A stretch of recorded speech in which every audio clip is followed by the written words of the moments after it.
Et pour preuve, l'Amérique nous a donné malheureusement un président qui s'appelle Trump et qui n'est pas un président reluisant.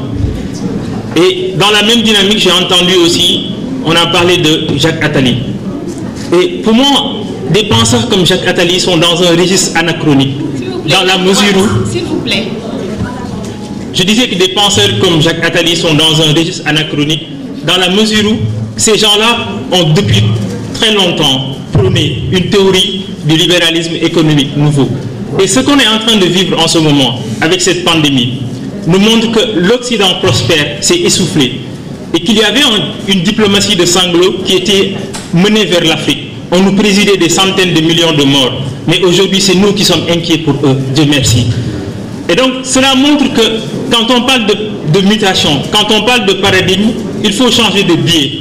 Et pour changer de biais, ce qui doit être fondamental en ce moment, c'est de prendre en compte nos ressources. Et la principale ressource du Sénégal, et en tout cas, et au-delà du Sénégal, du continent africain, mais demeure la jeunesse. En 2060, l'Afrique sera la première puissance démographique. Nous serons 2 milliards. Et un penseur comme Carol Cuglé nous dit que le levier démocratique est fondamental pour tout projet de développement. Nous avons une jeunesse dynamique, des jeunes et des femmes. Nous avons des jeunes qui doivent être encadrés, qui doivent comprendre les grandes mutations. Mais pour cela, il faut qu'on change de paradigme, de débat, de sujet dans nos cadres de concentration. On en a un peu marre chaque fois qu'on réduise les sujets de débat sur les sujets politiciens, sur les questions de parrainage, sur les questions de...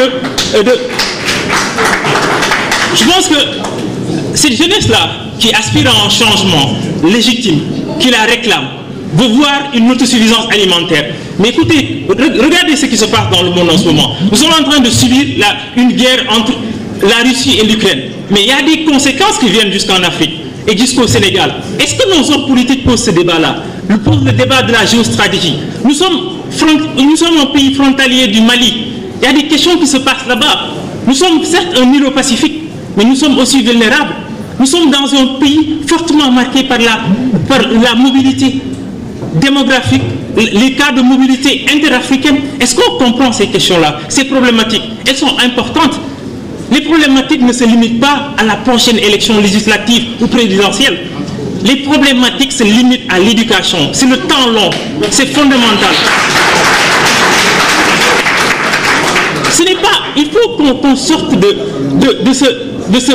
cet antagonisme permanent entre hommes politiques, entre cadres politiques. Moi, ma génération, je suis désolé, mais je vais le dire, mais je ne suis ni socialiste, ni communiste, ni etc. Parce que, fondamentalement, ces idéologies ne me parlent pas. Je suis intéressé par le développement du Sénégal, par le développement de l'Afrique, quel qu'en soit ce qui vont porter cela. Nous avons besoin d'hommes politiques mûrs, qui comprennent les débats, qui comprennent les enjeux en ce moment. Nous avons pris, parce que cette jeunesse-là, mais c'est vrai Hadim Bamba Diagne, tu as raison, cette jeunesse, elle a dépassé fondamentalement les hommes politiques. Merci beaucoup.